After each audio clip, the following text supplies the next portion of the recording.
Professor Wesley Ortiz Ferreira, ele é mestrando em administração de empresas, tá? Ele fez o MBA Executivo Internacional em Gestão Empresarial na Fundação Getúlio Vargas, com extensões na Universidade de Chicago e na Universidade da Califórnia. Tá?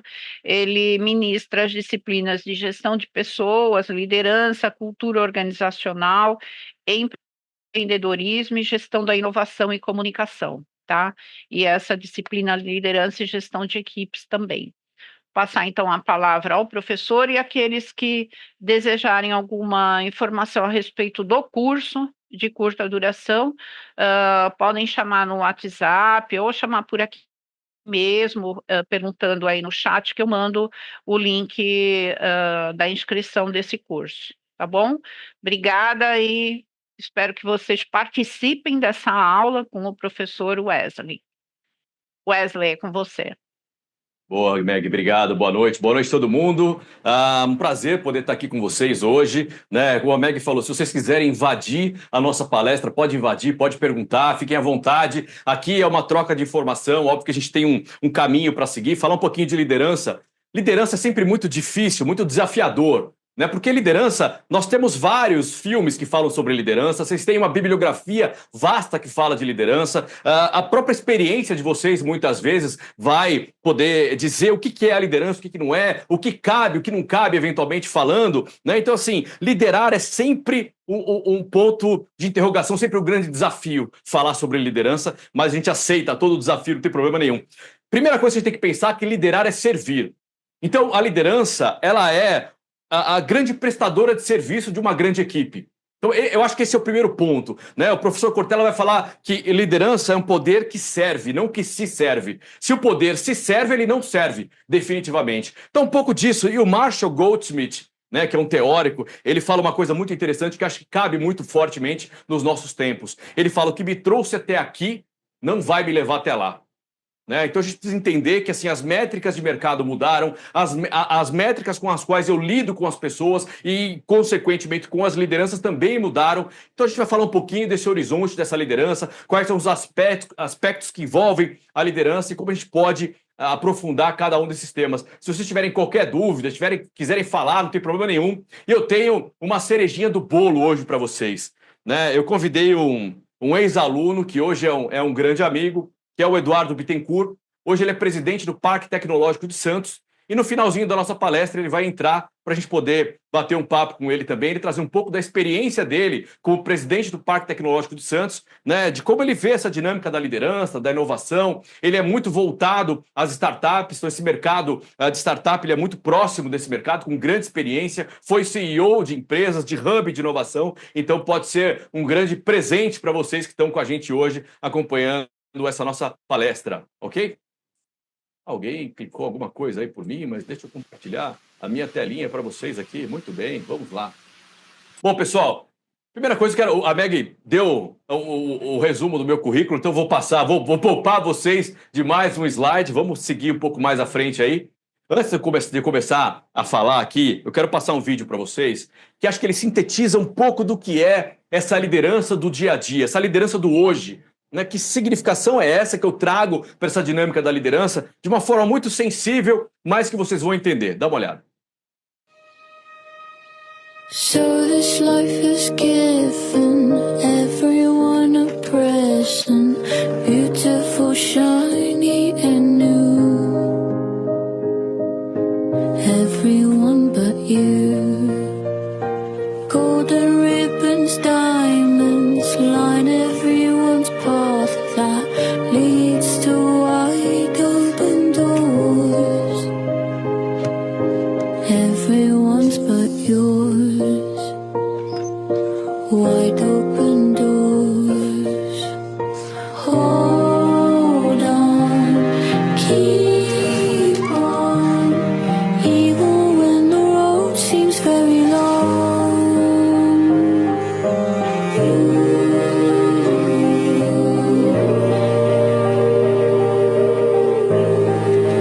Open your eyes, even if it's cold now. There's one thing you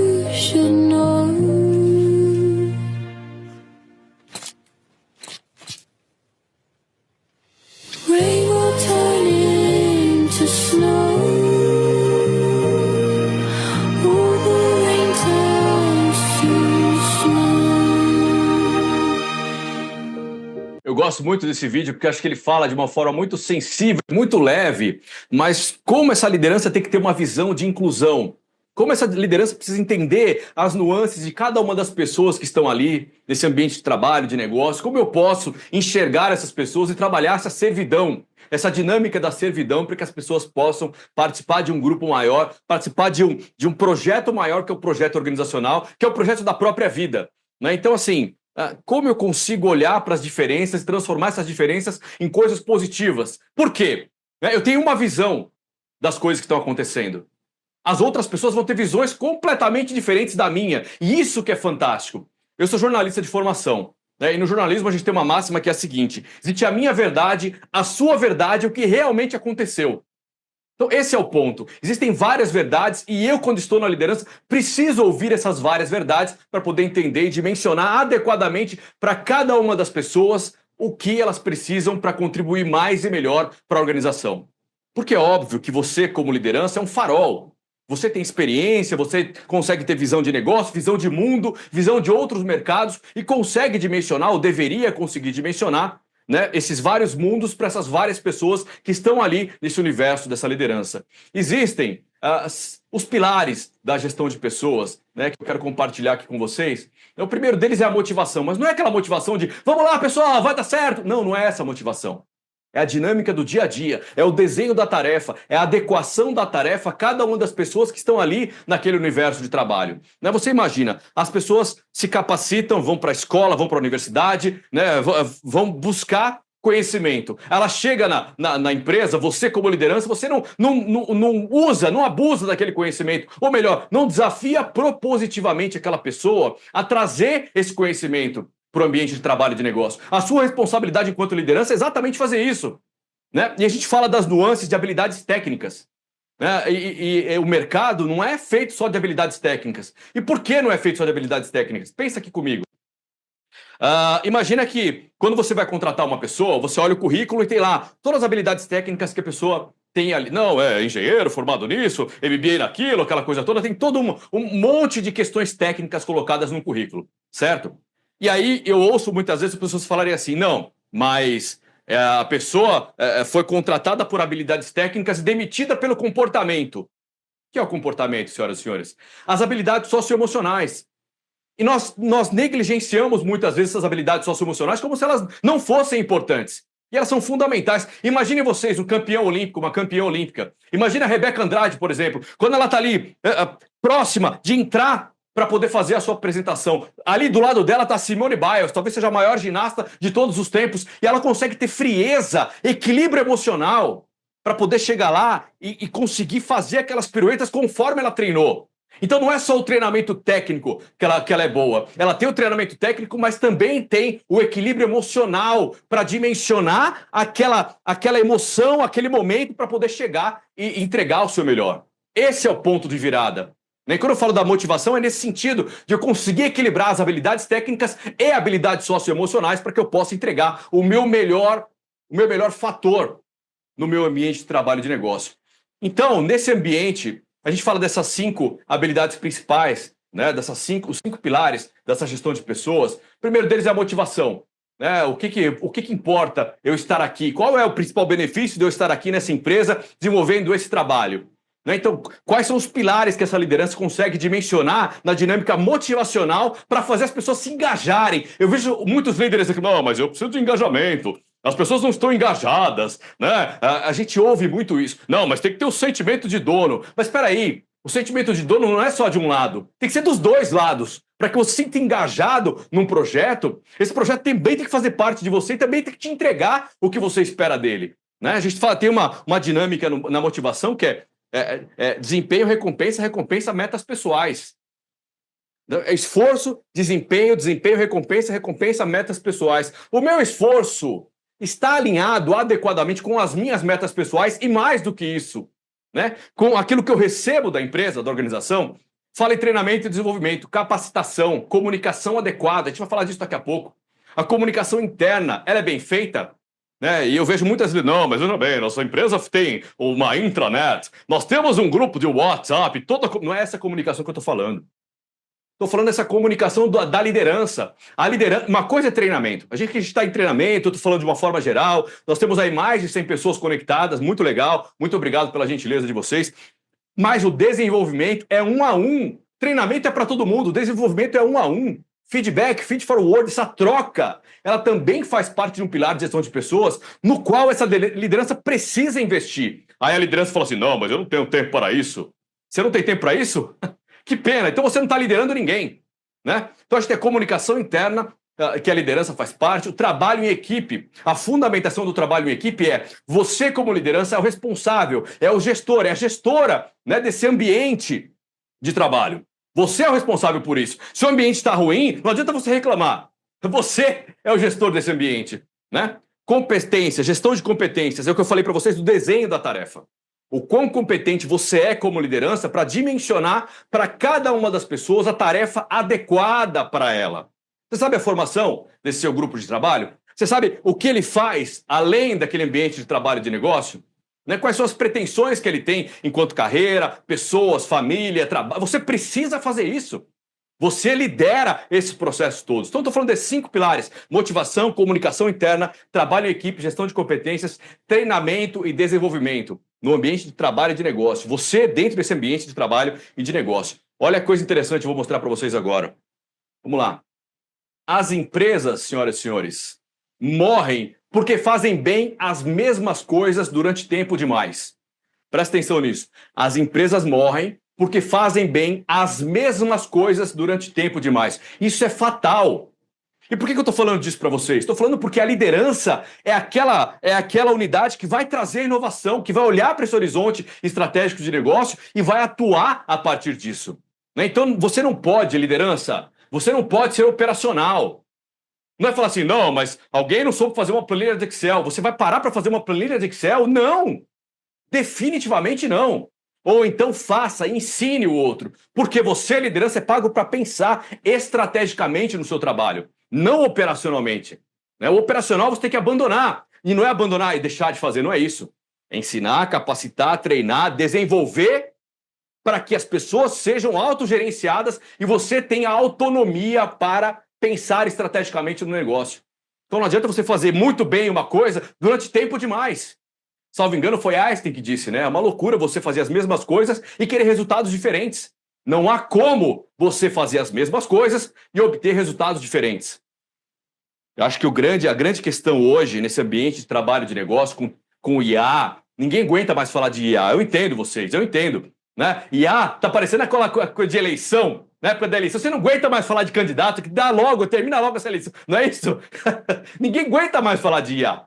Mas a questão é, qual o impacto que essa IA vai ter na dinâmica do dia a dia?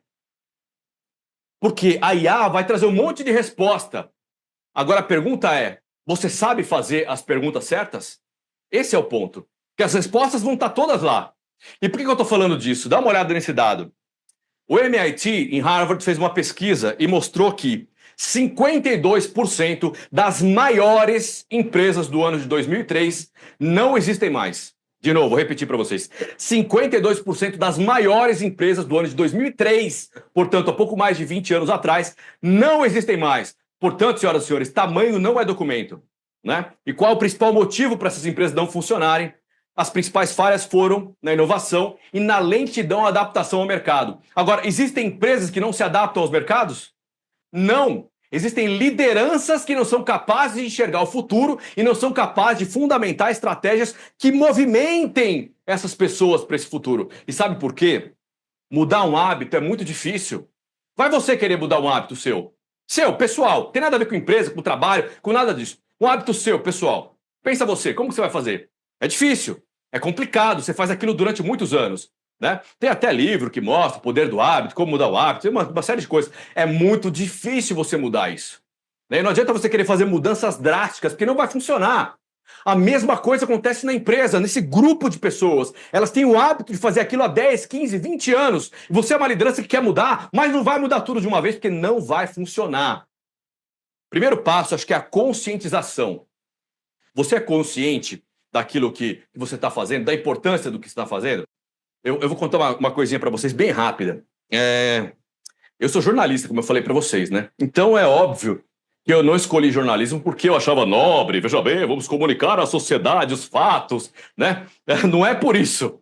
Eu olhei para aquela ementa, né, e estava escrito, não tem matemática, não tem química, não tem física, é esse que eu vou. É só ler e fazer texto. Hein, Lilian? Ei, Luciana, é só ler e fazer texto, eu vou, Kleber, não tem problema não. Fazer texto é comigo mesmo. Aí fui fazer meu MBA há 20 anos atrás, faz 20 anos já, Meg. 20 anos atrás fui fazer meu MBA lá na Strong em Santos. Cheguei na primeira aula, sentei, o professor Agostini, maravilhoso, sou apaixonado por ele. Matemática financeira. Senhoras e senhores, quando a menina do meu lado, que era uma bancária, sacou uma HP, uma calculadora desse tamanho, e começou a fazer conta, um monte de conta, falou pra mim, você esqueceu a calculadora? Eu fiquei sem graça, né? MBA, primeira turma, aquela coisa, né? Fiquei executivos, né? Fiquei sem graça, falei, esqueci minha calculadora, veja bem, não é isso? Esqueci. Ela quer emprestado? Eu falei, quero, óbvio. Ela me emprestou a calculadora, não funcionava. Silvana, a calculadora não tinha igual a calculadora, Luiz. Aí, meu Deus do céu, quebrou a calculadora da menina na minha mão, não é possível, fiquei com vergonha, né? Aí, Meg, escrevi umas coisas, uns números ali na folha, né? Fiquei sem graça, fui aprender depois. E o professor Agostini, o que ele fazia? Olha a maluquice. Ele trazia, vou entregar a idade agora, ele trazia o Jornal do Dia. Jornal do Dia. Folha de São Paulo, Estadão, trazia o Jornal do Dia com anúncio. Tinha anúncio daquelas empresas vendendo fogão, geladeira, aquela coisa. E mostrava os juros. Lá embaixo, bem pequenininho. Aí ele falou assim, esse juro tá errado. Eu falei, não é possível. Eu já vi mentira no jornal, mas essa é a primeira vez. Aí ele fazia a conta e o juro estava errado. Eu falei, tem que aprender esse negócio. Tem que aprender essa conta. Aí hoje em dia eu só sei fazer conta na HP. Desculpa, senhoras e senhores, eu sou... Desculpem, só sei fazer conta na HP. Mas por que eu contei isso para vocês, né? Porque o Agostini, mestre Agostini, me ensinou a importância, me conscientizou da importância de eu aprender aquela conta para eu usar aquilo no meu dia a dia. Então, assim, esse é o nosso papel de liderança. Conscientizar as pessoas das mudanças que elas podem fazer na vida delas, nas empresas e nos negócios de uma forma geral. E a questão, é por isso que eu falei das habilidades lá no começo, Kleber. Hein, Jaqueline? Eu falei lá no começo das habilidades, por quê? Porque, normalmente, nós, como seres humanos, a gente se aproxima de pessoas que são parecidas com a gente. Esse é o grande erro. Se eu vou trabalhar numa consultoria de uma empresa, eu não posso querer fazer auditoria. Não posso querer fazer balanço. Tem que trazer alguém que saiba fazer isso. Né? Se a gente fala de liderança, empreendedorismo, inovação, a gente vai, comunicação, a gente pode trabalhar isso fortemente nas empresas. Mas se não é uma habilidade que eu tenho, eu preciso trazer pessoas que tenham essas habilidades para que eu possa ter um time, formar um grupo de trabalho que seja um grupo mais eficiente, mais eficaz e que faça as entregas que a minha empresa espera de mim como líder. Não é isso? Nós estávamos aqui nesse gráfico. Vai ser difícil falar uma hora, hein, Meg? Hoje nós vamos até 11h20. É 11h20, né, Meg? Não, não é hoje não. O curso vai, hoje não. Olhem essas marcas, senhoras e senhores. Olivetti, cadê a impressora da Olivetti? Cadê o celular da BlackBerry, senhoras e senhores? Cadê a máquina da Kodak? Cadê o Tupperware? O Tupperware pediu concordata, pediu falência. O Walmart Brasil, cadê o Walmart Brasil? A Blockbuster, a Netflix foi oferecida para a Blockbuster e a Blockbuster falou, não, veja bem, isso é uma bobagem, isso nunca vai funcionar. Cadê a Blockbuster? Né? Polaroid. A Polaroid chegou a ser a grande revolucionária desse mercado de imagem. Hoje você não vê falar mais. E a Mesbla? E quantas outras marcas vocês pensaram na cabeça de vocês? Será que as empresas fecharam? As empresas quebraram? Ou foram lideranças que não eram capazes de dimensionar o dia a dia delas, prever esse futuro, né, esse futurismo, agir a partir de então e fazer a mudança acontecer, né? Quantas empresas vieram nesses últimos 20 anos? A Nvidia, que talvez seja a maior empresa do mundo em valor de mercado, há 20 anos atrás ela existia? Não. Facebook existia 20 anos atrás? Né? O Uber existia 20 anos atrás? O iFood, o Spotify, essas empresas existiam há 20 anos atrás? Então, assim, as revoluções vão acontecer mais rapidamente do que aconteciam antigamente. Então, eu preciso reaprender as coisas. A gente tem uma dinâmica que é a seguinte, eu preciso aprender a desaprender para aprender de novo. Esse acho que é o grande mote da liderança. Aprender a desaprender. Por quê? Você está aí há 15, 20, 25 anos no seu mercado, dando muito certo, você é uma grande liderança. Então está dando muito certo. Você não vai mudar essa fórmula, ou vai? Né? Ou você vai olhar para esse quadro e falar, não, peraí, eu preciso realmente rever algumas coisas. E quando a gente fala dessa dinâmica da liderança, dessa percepção da liderança, da sensibilidade e das habilidades socioemocionais, eu estou falando exatamente da inteligência emocional. Você conhece adequadamente suas emoções? Mais do que se autoconhecer, porque fala assim, não, veja bem, eu só gerencio o que eu meço, né, Luciana? Luciana vai falar, mas peraí, eu só gerencio o que eu meço. Mas você consegue medir adequadamente suas emoções, sentimentos, sensações, aquilo que move o seu dia, Silvana, positiva ou negativamente? Sabe aquela pessoa, só de saber que a pessoa vai estar na reunião, hein, Fernando? Você já tem um chilique, assim, já começa a ter um chilique. Já tem um chilique só de saber que a pessoa vai estar na reunião. Né, Tainá? Então, você sabendo disso, sabendo desse gatilho emocional, você precisa gerenciar isso. Você não pode entregar o controle da sua vida na mão de outra pessoa. Né? É insano você entregar o controle da sua vida nas mãos de outra pessoa. Então, assim, esse autoconhecimento vai te trazer... E não vai falar que isso é novo, não. Veja bem, isso é novo. Daniel Goleman, autoconhecimento, já se fala desde os filósofos gregos lá atrás. Não é uma novidade para ninguém o tal do autoconhecimento. Da importância A caverna de Platão é o quê? As análises de Sócrates eram o quê? A dinâmica da importância do autoconhecimento. Né? Então, assim, se eu tenho autoconhecimento, eu tenho autocontrole. Eu consigo controlar adequadamente as minhas emoções. Por dentro eu posso estar explodindo, mas eu sou a liderança. Eu sou a referência. Se eu sou a liderança e a referência, tem que ter autocontrole. E aí, partindo do princípio, né, Valmir, de que eu consigo entender adequadamente quais são as minhas motivações, eu não preciso de ninguém para me motivar. Eu sou automotivado. Eu sei os motivos pelos quais eu estou aqui batalhando, buscando conhecimento, buscando aprimorar ainda mais as minhas habilidades. Então, assim, ele que fala de empatia. Não, empatia é colocar-se no lugar do outro. Senhoras e senhores, desculpa, mas não existe isso. Você nunca vai conseguir se colocar no lugar de ninguém. É impossível. Impossível, Thaís. Andressa, é impossível você se colocar no lugar de alguém. Então o que é a empatia? A empatia é você ser um ouvinte apaixonado. É você ouvir verdadeiramente as pessoas que estão ali te contando alguma coisa, alguma motivação. Sem os escudos. Ouça sem os escudos, senhoras e senhores. A grande capacidade dessa liderança sensível e consegue enxergar esse futuro é sensibilidade, não é? É. Então ouça verdadeiramente as pessoas que estão ali falando para você. Porque a primeira coisa que a gente faz é julgar. Não, mas eu não tinha feito isso. Não, veja bem, mas você certamente já viveu alguma coisa que você olhou para trás e falou, meu Deus, como eu pude fazer essa bobagem? Mas ninguém acorda para errar. Você não acorda 6 horas da manhã, toma o seu banho, escolhe a sua roupa, pega o seu carro, vai até o trabalho para errar. Ninguém faz isso em sã consciência. Né? Então, se lá atrás você tomou uma decisão errada, provavelmente o que estava ali à sua volta era o que te motivou a fazer aquela coisa acontecer. Então, ser uma liderança empática é você ouvir apaixonadamente cada uma das pessoas que estão ali, te trazendo eventualmente algum problema. Sabe o que é o mais interessante? Hein, Fernando? Qual é a disciplina da universidade que te ensinou a lidar com uma situação seguinte? Não for psicologia, psiquiatria. Entrou alguém chorando na sua sala porque teve um problema em casa. Qual foi a disciplina que te ensinou isso? Pois é. Por quê? Nós estamos focados aonde? Na métrica objetiva, na entrega de resultados. Porque o bom aluno na escola era quem? Quem tirava 9 e 10. Né? Só que dentro de uma sala de aula, você vai ter um físico, um químico, um artista, um pintor, um músico. Você vai ter uma pessoa de TI. Você tem uma variedade de crianças que vão ser outras coisas que estão ali naquela sala. Né? Eu tenho que ter sensibilidade para essa liderança ser uma liderança empática que consegue ouvir atenta e apaixonadamente as pessoas. A pessoa está falando, ouve o que ela está falando, de verdade. Né? Ouve o que ela está falando e tenta entender o que ela está falando. Com isso, senhoras e senhores líderes, vocês vão construir o que a gente chama de habilidade social, o conjunto das habilidades. Por que você não vai usar isso só na empresa? É impossível. Você não vai usar isso na empresa, Valmir? Ei, Kleber, você vai usar isso na sua vida. Você vai potencializar isso na sua vida. Né? Então, assim, a gente tem que falar dessas habilidades socioemocionais, por quê? Eu estava lendo o Globo hoje, Globo.com, e saiu uma notícia alarmante. Eu vou compartilhar com vocês aqui. A notícia de um resultado, crise de saúde mental. O Brasil tem maior número de afastamentos por ansiedade e depressão em 10 anos. Olha essa curva, senhoras e senhores. Olha essa curva. 2020 eram 91 mil afastamentos. 2021 foi para 185 mil. E no ano passado, mais de 470 mil pessoas ficaram afastadas do trabalho em função de problemas de saúde mental.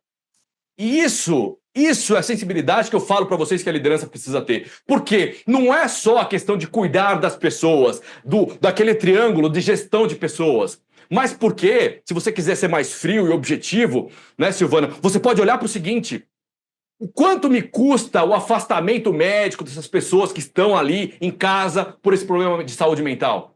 Me custa dinheiro, custa para a empresa esse afastamento, porque é uma pessoa que não está no seu posto de trabalho. Ou seja, em algum momento, essa liderança pode ter sido falha, né? Porque uma das principais causas desse afastamento é exatamente o ambiente de trabalho. Dá uma olhada nesse número. Professor, Pois não, pois não. só complementando que eu acho que vai ser muito legal o assunto que eu vou falar aqui, linkando com o que você trouxe sobre essa questão do afastamento, né? Teve até a atualização aí da NR1, né? Então agora virou lei, né? A partir de maio desse Perfeito. ano, as empresas vão precisar cuidar dessa parte aí de saúde mental dos trabalhadores, né? Por conta desses números aí crescentes. Perfeito. E quem são as empresas? Somos nós, lideranças, Tainá. Perfeito. Exatamente isso. Tem uma norma agora que você tem que seguir para poder dimensionar esse trabalho do dia a dia. Então, se não for por uma questão humana, tem que ser por uma questão legal. Ponto final. Né? Então, acho que é super importante isso. E, assim, 141 mil, mais de 140 mil pessoas são afastadas por ansiedade. Vocês viram o segundo número ali? Mais de 113 mil pessoas afastadas por depressão. Então, nós estamos falando aí de mais de 250 mil pessoas afastadas por essa dinâmica. Então, assim, e por que a gente está falando disso aqui, né? A gente está falando ali que todos os líderes poderiam colocar em prática. Mas exatamente por isso, Ingrid, que a gente está falando aqui numa sala executiva de negócio. Porque adianta eu falar aqui para vocês, vamos discutir aqui, senhoras e senhores, o voto feminino. Para quê? Faz sentido discutir o voto feminino? Não, isso é coisa do passado. O que faz sentido a gente discutir é o que está acontecendo agora. São os problemas. Sabe o que é o mais. E vai pegar muitos de vocês. Sei que tem muita gente pensando assim: ah, mas isso é coisa dessa nova geração. Essa geração não quer nada com nada. Essa nova geração. Vamos olhar um pouquinho. O estudo saiu hoje. Se vocês olharem ali, ó. 10 de março de 2025. Aliás, parabéns, Kátia, seu aniversário. Um beijo. 10 de março de 2025. Saiu hoje essa pesquisa. Vamos andar mais um pouco ali. Os principais problemas: metas excessivas, jornadas extensas, ausência de suporte, assédio moral, conflitos interpessoais, falta de autonomia no trabalho e condições precárias de trabalho. Quem dá isso, senhoras e senhores? Liderança. Liderança responsável por isso. Né? Assédio moral, principalmente, Rafaela. É isso aí. Mas que essa liderança é tão insegura? Eles nasceram grudados naquele cargo? Não. Não nasceram grudados. Olha aí, agora vai a bomba. Olha a idade média. Olha lá, 41 anos é a idade média, senhoras e senhores, do afastamento de trabalho. Isso é dados do Ministério do Trabalho. Dados do Ministério do Trabalho. Não sou eu que estou inventando, nem ninguém não. Está no Globo.com hoje, você pode ir lá, matéria de hoje. Média de 41 anos. O que é essa galera de 41 anos? É a era da competitividade. Eu preciso fazer mais, fazer isso, aquilo, aquilo outro, fazer inglês, fazer mandarim, fazer MBA, fazer não sei o quê, fazer um monte de coisa para que a competitividade fosse assertiva. Percebe? Qual é o aspecto que eu quero falar de vocês? Inteligência emocional, habilidades socioemocionais, que essa liderança não foi treinada para aquilo, né? Grande Bruno, um abraço, boa noite. Essa liderança não foi treinada para isso. Ela foi treinada desde a escola a tirar 9 e 10, a entregar métricas objetivas. Ela nunca foi treinada a pensar no outro, a olhar objetivo. Agora, quais são os poderes que essa liderança tem? Vou dar só um exemplo rápido para vocês aqui. Imagina que você ouviu de uma liderança, quando você começou sua carreira, uma frase, um adjetivo, e você nunca mais esqueceu. Para aquela pessoa foi uma coisa bobagem, que ela nunca vai lembrar, mas você nunca mais esqueceu. Não tem isso? Alguém que te falou uma frase, ou uma palavra, ou um incentivo que você nunca mais esqueceu? Agora imagina o peso que isso tem quando vem de uma liderança. Quando, como a Rafaela falou, do assédio moral, quando isso acontece todos os dias, quando todo dia essa pessoa vai lá e coloca um tijolinho novo, né? Cada dia coloca um tijolinho novo. Quanto que isso pesa, né, nesse seu dia a dia? Você investe 10, 12 horas do seu dia para ir trabalhar. Não é fácil. Essa liderança precisa ter essa sensibilidade, cuidar das pessoas que estão ali nesse dia a dia. Então nós precisamos, senhoras e senhores, olhar para isso também. Então quem tiver curiosidade, depois eu vou disponibilizar o material para vocês poderem olhar. O William está dando testemunho ali, ó, crise de ansiedade, muito forte, conflitos interpessoais, a Aqueline falando ali. Então, assim, são muitas coisas que acontecem. Mas o Edgar Morin, ele vai provocar a gente ainda mais. Ele fala assim, você como liderança precisa ter uma percepção polidisciplinar. Não adianta você olhar só para o seu negócio, olhar só para a sua... Porque eu sou da área comercial, por exemplo. Então, se eu chego numa empresa como CEO, eu vou olhar com mais carinho para a área comercial. Boa, Tainá, controle excessivo também é um problema. Eu vou olhar com mais carinho para para a área comercial, mas eu preciso entender de marketing. User experience, o que ele está falando? Marketing digital, o que ele está falando? O financeiro entrar na sala, vai projetar um balanço, do que ele está falando? Se eu não conheço um pouquinho de cada uma das áreas, eu não consigo tomar as melhores decisões. Então eu preciso investir, entender um pouco de cada uma das áreas, para que eu possa interagir com essas pessoas, entender qual é o papel, qual é o aspecto que a minha decisão vai ter no ambiente corporativo. Eu preciso ter também o conhecimento transversal. Como essa minha ordem vai cascatear na organização? Quem são os formadores de opinião e como ela vai chegar na ponta? Eu tenho contato com a ponta? Sim ou não? Se eu não tenho, eu perdi. Eu perdi a sensibilidade, o toque, perdi. Né? Então tem que ter conhecimento transversal da organização. Tem que ter uma visão multidimensional. Eu tenho que olhar para outros mercados, entender como outros mercados estão funcionando e quais são as perspectivas que eu posso trazer para esse meu negócio. Quer um exemplo? A Microsoft fez uma pesquisa, né? 79% dos entrevistados pela Microsoft de empresas que investiram em inteligência artificial, a cada dólar investido, eles receberam em até 14 meses $3,20. 79% dos entrevistados investiram $1, cada dólar investido, receberam de volta em até 14 meses $3,20. Ou seja, investir em IA é um grande investimento. Se, por exemplo, o seu setor ainda não investe, você pode olhar para outros setores que investem muito fortemente, como eles obtiveram resultado a partir disso. Imagina o Einstein, o sírio-libanês, utilizando a IA para poder dimensionar ou redimensionar ou adequar cada tratamento, adequar cada gestão de serviço, de portfólio, de material, né? Então, assim, como você pode usar... Imagina um escritório de advocacia buscando a jurisprudência do que tem de cada tema, né? O quanto que não economizaria de tempo de pesquisa. Óbvio que você vai checar, vai buscar, vai fazer a sua argumentação jurídica, mas o quanto que não economiza de tempo. Então, olhe para outros mercados, né? Tire a cabeça um pouco da bolha e olhe estrategicamente para os negócios. Transnacionalidade, qual é a sua capacidade e habilidade de se adaptar a outros mercados e outros negócios? Vocês viram ali o Walmart Brasil projetado. O Walmart é uma grande rede norte-americana, tentou operar o Brasil, mas não conseguiu entender o Brasil. Teve que sair daqui, vender a operação. Agora imagina o mercado de proteína animal do Brasil. O mercado de proteína animal do Brasil é maravilhoso. O Brasil, se não for o maior exportador de proteína animal, é um dos maiores do mundo. Mas o que o Brasil faz? A Coreia do Sul precisa do corte assim da proteína animal. O Brasil faz igual. O muçulmano quer comprar a carne bovina brasileira, né, ou a proteína animal brasileira, tem que ser um muçulmano em direção à Meca fazendo aquele trabalho para aquilo acontecer. Então nós sabemos nos adaptar muito fortemente nesse mercado de proteína animal. Por isso que é um sucesso. Então qual é a sua capacidade e habilidade para poder desenvolver essa dinâmica de transnacionalidade? Mais do que isso, a globalidade. Você enxerga os mercados acontecendo e pulsando no mundo? Você consegue entender essa dinâmica? O Fernando está trazendo aqui que o canal de comunicação da área de compliance poderia ajudar a dirimir essa dinâmica do assédio. Sim, veja como esse tema ainda está batendo na cabeça de vocês e é isso que eu quero, provocar vocês ainda mais, para vocês pensarem muito fortemente nisso enquanto lideranças. Boa, Fernando, obrigado. Então, assim, essa globalidade também pode envolver isso, como outras empresas estão lidando com compliance. Você me lembrou uma coisa agora, Fernando, que a BRF, falando de proteína animal e falando de compliance, a BRF instalou um programa de IA que chama Flor do RH. Ele faz mais de 100 mil atendimentos por mês na BRF. Senhoras e senhores, 100 mil atendimentos por mês faz o Flor do RH. Imagina o quanto que isso não pode ser positivo para uma pessoa que quer comunicar anonimamente um problema que ela está tendo na empresa.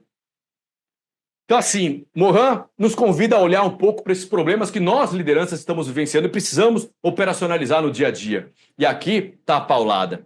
Né? A gente fala das diferenças intergeracionais, que a gente tem a mania de olhar para a geração anterior e falar, não, mas na minha época eu era feliz. Agora, Lilia, ninguém é feliz, porque só fica no videogame, fica nesse computador. Né? O nosso avô falava, não, mas eu nadava no rio, na minha época eu era feliz. Nosso pai falava, não, mas eu jogava bolinha de gude na rua, eu jogava futebol na rua, tirava a ponta do dedo na praia, né? Hoje a molecada não faz isso, então eu era feliz e você não é. Então a gente tem a ilusão de que nós somos felizes e a geração posterior não é. Não é, e não é uma verdade. A questão é, será que eu consigo usar os meios adequados de comunicação com essa nova geração para poder entender as suas motivações? Já que eu sou aquela era da competitividade, já que eu sou aquele 41 de média, 41 anos de média que está ali sofrendo de depressão e ansiedade.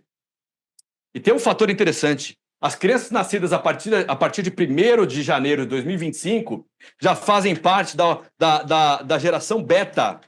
Não são mais a geração Z. Geração beta a partir de agora, que nasceu a partir desse ano. Dá uma olhada. It's easy to put people in boxes. There's us, and there's them. The high earners, and those just getting by. Those we trust, and those we try to avoid. There's the new Danes, and those who've always been here. The people from the countryside, and those who've never seen a cow. The religious, and the self-confident. There are those we share something with, and those we don't share anything with. Velkommen. Jeg kommer til at stille jer nogle spørgsmål i dag. Nogle af dem kan godt være lidt personlige, men jeg håber, I vil svare ærligt på dem. Hvem herinde i rummet var klassens klovn?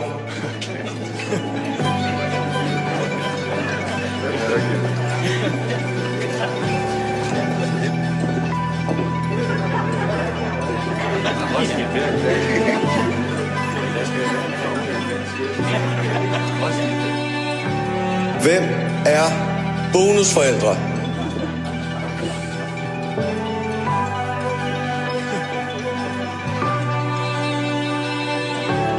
And then suddenly, there's us. We who believe in life after death. We who've seen UFOs. And all of us who love to dance. We who've been bullied.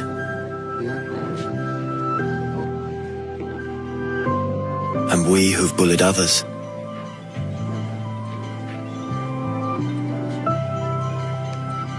And then there's us, the lucky ones who've had sex this past week. We who are broken-hearted. We who are madly in love. We who feel lonely.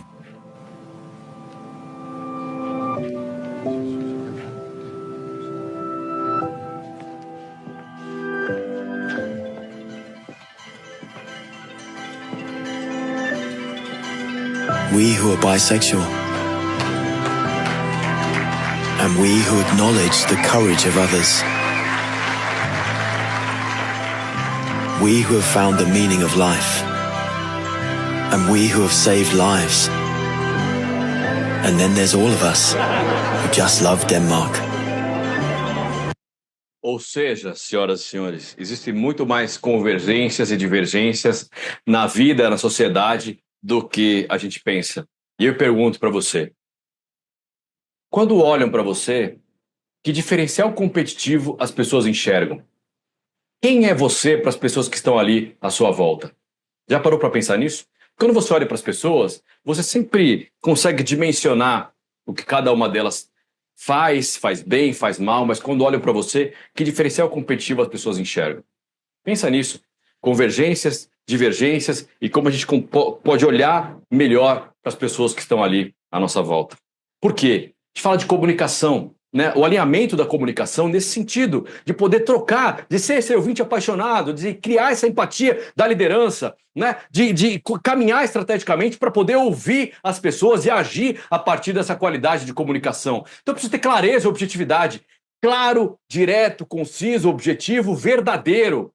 Né? E na troca, no veículo adequado, né, Kelly? Então, assim, clareza e objetividade, certo? Sensibilidade e ação. A liderança precisa ser sensível e ter ação. Não adianta você, não, vou pensar. E ter ação significa ter coragem para poder liderar. Abertura para o novo, olhar estrategicamente para o futuro, capacitar e potencializar as pessoas, entender o que elas têm de potencial, de objetivo e desenvolver. Quando eu falo desenvolver, eu estou falando do 1 a 1. Né? Então, Jaqueline, Tainá, a gente vai fazer o desenvolvimento, é você e a liderança, é você e o seu liderado, né? É 1 a 1, né, buscando essa dinâmica de abertura para o novo e criar pontos de conexão entre você, liderança, entre os objetivos das pessoas e os objetivos empresariais, convergir interesses corporativos e convergir interesses individuais. Esse é o ponto. É aí que a liderança precisa agir, é aí que você enxerga lideranças corajosas que extraem resultados das pessoas. Tem um livro que eu gosto bastante do Márcio Fernandes, que é Felicidade dá lucro, né, que ele fala exatamente disso, né, de como bem-estar e qualidade de vida podem trazer faturamento e rentabilidade. Né, quem tiver a oportunidade de ler esse livro, é um livro muito simples. Ele fala com a nossa linguagem, não é nada acadêmico, mas ele é muito prático, porque ele fala dos problemas que nós vivenciamos como liderança no nosso dia a dia. Quando eu falo de comunicação, eu também falo de feedback, de olhar para trás. Mas o mais importante não é o feedback. O mais importante é o feed forward. É você olhar para frente e dimensionar estrategicamente com essa pessoa que você está em desenvolvimento para que você traga metas claras, possíveis, objetivas, metas objetivas, e você vai acompanhando esse ciclo de desenvolvimento com essa pessoa. Não adianta você olhar para trás e falar, olha, isso aqui foi ruim, isso aqui não foi legal, isso aqui... Você sabe que essa pessoa tem competência e habilidade, porque você contratou ela por habilidades técnicas, não é isso? O que você precisa? Sua capacidade é direcionar adequadamente as qualidades dessa pessoa para o que você espera dela. O que acontece muitas vezes nas empresas é que as pessoas são demitidas das empresas sem saber por quê. Isso é terrível. Sabe o que é o pior? Elas têm razão, porque essa liderança não foi capaz de direcionar, de dar um feedback, de acompanhar e falar, ó, não é assim que eu espero que você faça assim. Você tem capacidade para isso. Vou fazer assim, assado, eu espero isso, aquilo de você. Ah, mas isso eu não consigo, então eu vou te ajudar. Vou te ajudar a chegar lá para a gente poder ir acompanhando juntos. Isso é feed forward, isso é liderança, isso é acompanhamento de resultados, né? Então, quais são os passos da comunicação? Tenha tempo para se comunicar com a sua equipe. Tempo, né? Tem gestor que dá feedback na hora do desligamento. Aí, Tainá, aí não é mais hora, né, de dar feedback. Aí já acabou, né? Então, assim, esse feedback tem que acontecer antes, para a pessoa poder ter, né, tempo, condição, ferramenta para poder corrigir essa rota. Né? Imagina que você está indo num táxi, vai falar pro táxi, ó, vai andando aí. Fala, para onde? Não, vai andando aí. Eu sei que você sabe dirigir, não sabe dirigir? Sabe. Então, sabe qual é o limite de velocidade? Sei, então vai andando aí. Mas você não fala o que você espera. Não, vira aqui, vira lá, vira... Você não fala. Aí fica difícil, né? Nem o Waze vai conseguir te levar, nem o Google Maps consegue te levar se você não der um objetivo para ele. Não é isso? Pense nisso, senhoras e senhores líderes. Use a comunicação como uma estratégia constante, né? Então, assim, a Fabiana foi demitida com justificativa não plausível. Olha aí. Mas por quê? Será que se essa liderança não tivesse falado antes? Olha, Fabiana, vamos tentar melhorar isso aqui, vamos juntos construir esse horizonte. Cada semana, vamos fazer uma reunião para poder entender como está esse caminho. Se isso fosse acontecendo, seria muito mais fácil. Então, use a comunicação como uma estratégia constante. Tenha disponibilidade de agenda sempre. Sempre vai ter um problema e você vai ser a solução. Né? Capacite, conscientize, como eu falei para vocês, potencialize e empodere seu time. Empodere seu time. Né? Essa liderança que empodera, que traz as estratégias, que traz o resultado, que faz o resultado acontecer. Né? Então, assim, você precisa, como liderança, potencializar isso na sua equipe. Por quê? Nós estamos falando de estratégias que saem de uma análise SWOT, por exemplo. Né? Você vai acompanhar as estratégias. E você, nesse horizonte de possibilidades e de ouvinte, pode trazer muitas oportunidades no campo da tecnologia, no campo de redução de custo, dinâmicas de infraestrutura, que você pode ouvir as pessoas que têm essa experiência, ou quantas ferramentas hoje nós não temos para poder falar com os nossos clientes, para que os nossos clientes falem conosco. Você imagina, você está ali, vai fazer sua viagem, já decidiu qual é o destino, já está entre 2 hotéis, mesmo valor, a mesma classe, aquela coisa toda. O que vai definir a sua tomada de decisão? Provavelmente, você vai olhar a avaliação de quem já foi nos 2 hotéis e vai tomar a decisão. Ou seja, a tomada de decisão do consumidor é baseada na experiência de outros consumidores. Sabe que eu fico muito bravo? Fico muito bravo quando a empresa vai lá e só responde os comentários positivos. Ah, não, mas o comentário negativo é a sua grande oportunidade de virar o jogo. Teve um problema? Vai lá, verdadeiramente responda. Realmente tivemos um problema nessa data, nós já entramos em correção. Se a senhora vier hoje, se o senhor vier hoje, vocês vão perceber que houve uma mudança. Essa é a oportunidade que você tem de demonstrar. Então, quais oportunidades eu tenho de falar com o meu cliente? Quais oportunidades de produto? Senhoras e senhores, a Ambev, na época da pandemia, eles viraram a fábrica em 9 dias para produzir álcool em gel. De cerveja para álcool em gel, tem várias certificações, várias questões da Anvisa que você tem que dimensionar, porque aquele produto é um produto que vai ser utilizado em ambiente hospitalar. Né? Então, é extremamente cuidado, não pode ser... Então, imagina quais potencialidades você não pode ter dentro da sua empresa, negócio, você como liderança também, e serviços. Quais oportunidades estão ali? Do que eu estou falando? Inovação e constante inquietação intelectual. O Jack Ma, ele fala o seguinte, aquele CEO do Alibaba, ele fala assim, Kleber, nós precisamos consertar o telhado enquanto ainda está sol. Grande Flávio Rafael, um beijo para você, tamo junto. Um beijo para Osasco. Então assim, inovação e constante inquietação intelectual. Você como liderança precisa estar nisso. Né? Você precisa estar inconformado com o que está acontecendo. Olha o que vem por aí. A coisa ficou realmente interessante quando Demis Hassabis subiu ao palco. Ele é um dos cofundadores de uma das primeiras empresas de inteligência artificial do mundo, criada no Reino Unido e comprada pelo Google alguns anos atrás, a DeepMind. E o que ele mostrou foi realmente surpreendente. Ainda estamos falando de um protótipo, que faz parte de um projeto batizado de Projeto Astra. Com ele, a inteligência artificial ganhou a capacidade de interpretar em tempo real informações visuais. Ou seja, você aponta a câmera do seu celular para algo e a inteligência artificial é capaz de reconhecer o objeto e, mais, trazer informações relacionadas a ele. Veja o exemplo. Tell me when you see something. Me avise quando você vir algo que emite som. I see a speaker, which makes sound. Eu enxergo um alto-falante que emite som. What is that part of the speaker? Como se chama essa parte do alto-falante? That is the tweeter. It produces high-frequency sounds. Esse é o Twitter. Ele produz sons de alta frequência. What does that part of the code do? O que essa parte do código faz? This code defines encryption and decryption functions. Esse código define funções de encriptação e decriptação. What neighborhood do you think I'm in? Em que bairro você acha que eu estou? This appears to be Parece ser a área de King's Cross, em Londres. Ela é conhecida por sua estação de trem e pelas conexões de transportes. Do you remember where you saw my glasses? Você se lembra de onde viu meus óculos? Yes, I do. Sim, eu me lembro. Seus óculos estão na mesa, do lado de uma maçã vermelha. Ou seja, senhoras e senhores líderes, a mudança vem e vem com tudo. Quão preparado você está para isso?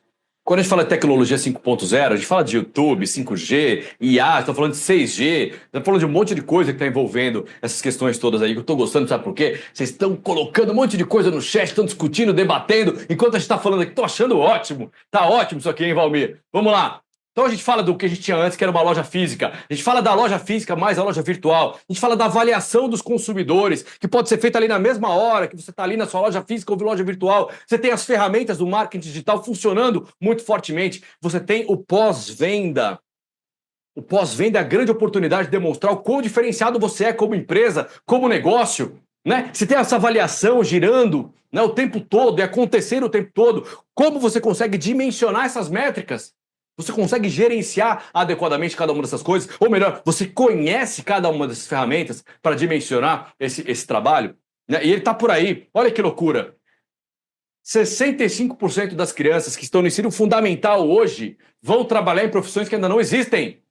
Senhoras e senhores, 65% das crianças que estão no ensino fundamental vão trabalhar em profissões que ainda não existem. Você acha mesmo que vai fazer a mesma coisa, do mesmo jeito, que você faz hoje, daqui a 5, 10, 15, 20 anos? Com certeza não. Né? Então, a gente fala da flexibilidade. A grande característica dessa liderança é a flexibilidade e a inteligência. Olha a inteligência. Olha o que o Steve Jobs falou pra gente.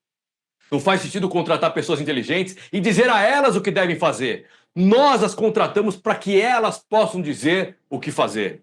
Ou seja, eu contrato as inteligências, eu uso esse estoque de conhecimento, o professor Cortella chama de estoque de conhecimento, que eu tenho ali, que é riquíssimo e que poucas empresas utilizam. Ou seja, desculpa, engasopou aqui. Poucas empresas utilizam esse estoque de conhecimento e ele é riquíssimo. Né? Quantos líderes sentaram e tentaram dimensionar com você essa perspectiva? Né? Isso é muito triste. E você vê vários potenciais. O que a gente mais vê são lideranças covardes, que não são capazes de potencializar o que os liderados têm de melhor. Dá uma olhada. E sabe o que acontece? A gente fala, temos que ter um modelo de negócio. E aí a maioria das empresas olhava para a perspectiva da companhia. O que a companhia quer fazer, o que não... Mas você combinou com o mercado? Né? Você combinou com o concorrente? Então, assim, além da perspectiva da companhia, você tem que ter a perspectiva do cliente. Você tem que ter as duas perspectivas alinhadas para que você possa criar um modelo de negócio do futuro. Então, não vamos aplicar o Scrum porque está na moda. Vamos aplicar o Kanban porque está na moda. Vamos aplicar... Não é o que está na moda. Né? E também não vou falar assim, olha, leia o livro 10 atitudes para ser um líder eficaz. Isso não existe. Nós somos pessoas diferentes, nós temos demandas diferentes, nós temos características de liderança diferentes. Então eu preciso respeitar essas características para que eu possa passar para esse próximo estágio. Concorda? Então, assim, eu preciso entender essas minhas diferenças, habilidades, entender que esse profissional de agora, ele precisa entender o quê? Ter uma compreensão estratégica. Como eu falei para vocês, sai do operacional, pense no estratégico. Ter uma liderança de ações, de coragem de liderar e potencializar o que as pessoas têm de melhor. Usar as inteligências que você contrata em prol da sua equipe, em prol do seu negócio, em prol daquela motivação que a gente falou lá atrás. Um dos principais aspectos é exatamente isso. A coragem de você potencializar o que as pessoas têm de melhor e que as pessoas tenham visibilidade por aquilo que elas fazem. Boa, Silvana, é isso mesmo. Eficácia comunicacional. Cada vez mais eu preciso entender como essa comunicação precisa ser mais produtiva, mais adequada e mais alinhada ao que a empresa precisa. Análise e resolução de problemas. Senhoras e senhores, contemplem os problemas. O problema, como eu falei, é a grande oportunidade que você tem para demonstrar o quão diferenciado ou diferenciada você é. Né?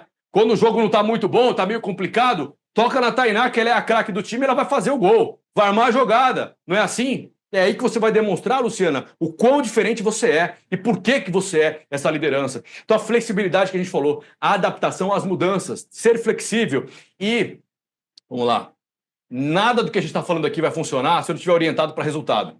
Eu falo, não, vou falar para a sua liderança, não, mas veja bem, vamos cuidar das pessoas, temos que ter uma eficácia comunicacional, tá, e resultado?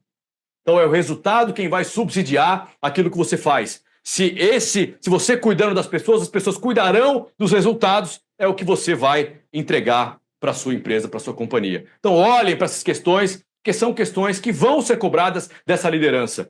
Vamos lá. Alguns desafios dessa gestão organizacional. A gente está falando dessa diversidade, da personalização, da personificação dos produtos e serviços. Antes a gente falava, nós precisamos comprar em grande quantidade, o just in time, produzir naquele tempo adequado para poder conseguir entregar, né, para aquelas empresas, para aqueles negócios. Só que não é mais assim. Né? O consumidor ele quer um produto dele, personalizado. Agora, a grande questão é como eu consigo equilibrar essas variáveis, quantidade, qualidade e preço. Como eu dimensiono essas variáveis para essa dinâmica toda. Tem a pressão da concorrência, a agregação de valor, tem uma série de coisas acontecendo que eu também preciso cuidar enquanto gestor. Eu preciso convergir esses interesses, né? Pegar esse propósito pessoal, agregar o propósito empresarial e fazer essa junção, essa convergência e fazer o resultado acontecer. Então eu tenho que alinhar os perfis. Quem eu estou contratando? Os melhores ou os certos? Diria o Bernardinho. Bernardinho falou isso. Eu preciso levar os melhores ou os certos? Porque nem sempre o melhor é o certo. Né? Então tem um alinhamento de perfil da minha organização com a pessoa, não o talento, não a capacidade técnica, mas a pessoa que eu estou contratando. Qual é a cultura organizacional? Essa pessoa vai se adaptar ou não à minha cultura? Flexibilidade e inovação são os pontos que a gente vai falar daqui a pouco. O Edu tá por aí. Boa noite, Edu. Daqui a pouco a gente fala. Já falei de vocês, fiz um comercial aqui já. Flexibilidade e inovação. Nós precisamos ter isso como liderança. Habilidades e resultados. Quais habilidades eu preciso para que eu consiga atingir os resultados que a empresa espera? A questão é, olhando para o futuro, quão preparada e preparado você está para dimensionar tudo isso que a gente falou? Né? Vamos pensar em algumas ações estratégicas? Vamos lá. Primeiro, implementação e maximização de CRM, né, de clientes, do seu código, do seu banco de clientes. Como você está gerenciando adequadamente seus clientes do seu negócio? Vamos tentar buscar adotar uma ferramenta de IA. E tem ferramenta de IA para absolutamente tudo que você possa imaginar. Né? Então a gente precisa utilizar cada vez mais em prol dos negócios, em prol da gestão, em prol dos resultados das ferramentas de IA. Relatórios automatizados com foco em tomada de decisão. Então é o que eu falei para vocês. As respostas estão todas aí. A questão é, você sabe fazer as perguntas certas? Para poder dimensionar as respostas que você precisa? Liderança ágil e humanizada. A gente falou não só da nova geração, que é uma liderança ágil e humanizada, mas nós também queremos. Vocês viram os resultados lá da pesquisa que saiu agora, né? A média de idade das pessoas é de 41 anos. Então, essa média geração, vamos chamar assim, a geração sanduíche, também quer uma liderança humanizada, né? Treinamento, capacitação e conscientização. Eu, como liderado, quero que isso aconteça. Quero muito fortemente que isso aconteça. Por quê? Se eu sou consciente, se eu sou capacitado, se eu me vejo treinando, eu entendo os motivos pelos quais eu estou aqui nessa empresa, nesse negócio, né? Então, a gente falou desse novo cliente, né? Ele tem autonomia de tomada de decisão e de ação. E ele associa muito fortemente a tecnologia e a informação. Ele consegue tomar as principais decisões dele com base na experiência de outros clientes. As soluções são cada vez mais personalizadas, né? Sob medida e abordagem consultiva. Então você, como líder de uma empresa, quando você vai atender esse mercado, a dinâmica são tantas informações que você precisa transformar essas informações de conhecimento, esse conhecimento em diferencial competitivo para que você possa extrair esse resultado do mercado. Conectividade, soluções omnichannel, né? Então, cada vez mais esse cliente quer a diversidade, né? Que você consiga, como empresa, como organização, resolver os problemas dele e trazer para essa dinâmica de facilitação, né? Propósito, ética, humanização de novo da experiência. Fala dessa user experience, da experiência do consumidor, da nossa experiência no ambiente de trabalho e de negócio. Nós também somos clientes dessa cultura organizacional que a liderança provoca, que a liderança promove no dia a dia. Né? Como a Tainá trouxe, acho que foi a Tainá ou a Rafaela, não lembro, que trouxeram a dinâmica do assédio moral, da importância, e a Tainá acho que trouxe a resolução, a lei que determina que as empresas precisam olhar para a dinâmica da saúde mental, né? Para essa humanização da experiência, para a dinâmica da humanização da experiência no ambiente de trabalho e de negócio.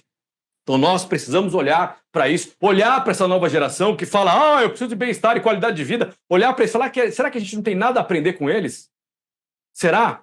E aí tem uma coisa interessante que eu quero dividir com vocês aqui, né? Antes de passar um último vídeo, para a gente poder falar um pouquinho mais com o Edu, extrair um pouco, espremer um pouco da grande experiência que ele tem. Pensa, na minha geração, eu tenho 44, a minha geração, ela cresceu assistindo uma televisão, um só canal. Todo mundo sabia o que estava passando, todo mundo no dia seguinte comentava as mesmas coisas, né? E todo mundo tinha uma grande referência, muitas vezes na família, né? Uma grande referência de liderança. Hoje, quando esses filhos dessa geração olham para essa liderança, eles muitas vezes não enxergam uma referência. Eles têm várias referências para tudo que você possa imaginar. Hoje você tem os vídeos do YouTube, né, que cada vez mais, me veio o cluster na cabeça, mas cada vez mais direciona para uma faixa de consumidores, né? Então, minha filha, por exemplo, ela tem 6 anos. Ela falou, papai, quero ver o show dos Rosa. Eu falei, quem são os Rosa? Nunca ouvi falar dos Rosas, nunca vi na televisão, nunca vi em lugar nenhum. Quando eu fui ver o show dos Rosas, custava R$140 o ingresso, senhoras e senhores. R$140 o show dos Rosas, que eu nunca tinha ouvido falar. Mas as crianças conhecem. Então, se fosse na minha época, todo mundo estava assistindo aquele desenho naquele canal e todo mundo sabia quais eram os gostos. Então, assim, as referências mudaram, a dinâmica mudou. E sabe qual é o problema? Nós, como liderança, falhamos um pouco. Porque nós estamos acordando 3 horas da manhã, né? Sem conseguir dormir. Você acorda pensando no problema do dia seguinte, aí você levanta para tomar uma água, levanta para ir no banheiro, quando você volta, a cabeça no travesseiro, a sua cabeça já está a 1.000.000 por hora. Essa é a liderança. É a liderança que está tomando tarja preta. Tem um livro muito bacana chamado Geração Dopamina. E tem um outro que chama Geração Tarja Preta, que fala exatamente disso, né? Dessa doença social que nós também sofremos dela. A gente pega o celular agora, né? Pega o celular, 10 segundos que você não gosta do vídeo, põe para cima, põe para cima, põe para cima. Não é isso? Isso é dopamina. A gente está viciado na tal da dopamina. Quando a gente está conversando aqui, aí Valmir, dá aquela preguicinha e tal, o que a gente faz? Opa, celular. A gente não tem mais 10 segundos para poder parar para pensar. Então, assim, vamos refletir um pouco nessas referências. Quais são e quem são as referências de agora e quem são as referências do futuro. Quero compartilhar com vocês um vídeo que fala um pouco sobre os makers. Aproveitando aí a deixa do Edu chegando na área daqui a pouco, os makers. Quem são os makers? Dá uma olhada. O movimento maker, ele é uma revolução na forma como artefatos são produzidos na sociedade. fazedor. A gente faz. A gente não espera permitirem para fazer ou não espera uma grande planta industrial ser montada para fazer uma entrega. O maker eu acho que é a pessoa que decide resolver o próprio problema. Que é a cultura de você fazer as coisas, é você pensar no que você quer e botar a mão na massa e fazer. Quando eu crio, não tem área. Quando eu crio, é o que dá na telha, é o que está no sangue, é o que dá vontade de fazer, é aquilo que te impulsiona naquele momento. Eu acho que seria justamente isso, a materialização das loucuras é justamente o nosso grande foco. O compartilhamento de técnicas, informações e projetos também é algo muito forte no universo maker. O maker ele precisa estar transformado para que ele transforme o mundo também, né? Ele precisa pensar de um jeito diferente, ele precisa encontrar algumas brechas no sistema para fazer com que o sonho dele se torne realidade. Eu acho que muitos makers já fizeram isso, hackers e makers, e a gente agora está só ajudando a amplificar esse movimento, né? O mundo foi feito por makers e o mundo é feito por makers. Às vezes a gente esquece que Thomas Edison era um maker, Nikola Tesla também, James Watt era um maker, Rudolf Diesel também. Eles estavam fora das universidades, a maioria deles fora de grandes centros de pesquisa. Os trabalhos que eles fizeram criaram a maior parte da tecnologia que nos cerca hoje. Makers mudam o mundo. Makers mudam o mundo, senhoras e senhores. Assim, a gente quis trazer para vocês aqui várias reflexões do que é essa liderança, o que nos espera, né? E eu fiquei muito feliz quando eu falei com o Edu, o Eduardo Bittencourt, que é o presidente do Parque Tecnológico aí de Santos, né? Edu, eu acharia muito interessante se você pudesse participar dessa nossa live, dessa nossa palestra, desse nosso bate-papo, né, nessa noite, porque você tem muita experiência. O Eduardo é formado em processamento de dados pela FATEC aí da Baixada Santista, né? Ele foi aluno da Fundação Getúlio Vargas, da Strong FGV, né? Ele é pós-graduado em administração de empresas, e ele já foi CEO. A partir de 2016 ele entrou nesse mercado de empreendedorismo, foi executivo de muitas startups, CEO, COO, e hoje ele foi criador da Space Moon, né? Que conseguiu proporcionar para muitas empresas essa dinâmica do empreendedorismo, da inovação, desses makers que mudam o mundo. Então ele fez parte muito fortemente dessa dinâmica. E eu quero agradecer a gentileza do Eduardo de participar aqui dessa nossa noite. E quero já fazer uma primeira provocação, Eduardo. Primeiro, boa noite, tudo bem? Seja muito bem-vindo, Eduardo. Boa noite, pessoal. Pô, para mim é uma honra ainda conseguir aproveitar um pouco aí dessa aula, matar a saudade aí. A amizade aí começou, né?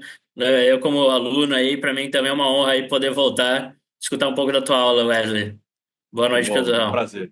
Muito bom. Eu queria ouvir de você, então, Edu, para a gente dividir. A gente falou muito da liderança, dos aspectos da inteligência emocional, né, das habilidades socioemocionais, dos desafios dessa liderança. Queria ouvir de você um pouco de quais são os principais desafios dessa nova liderança, porque você hoje preside e fez uma grande revolução aí no Parque Tecnológico. Eu tive a oportunidade de visitar antes com o projeto e aí vendo tudo que você construiu, mas eu queria ouvir de você quais são os principais desafios dessa liderança nessa nova jornada da inteligência artificial e a inteligência emocional. Como você enxerga isso?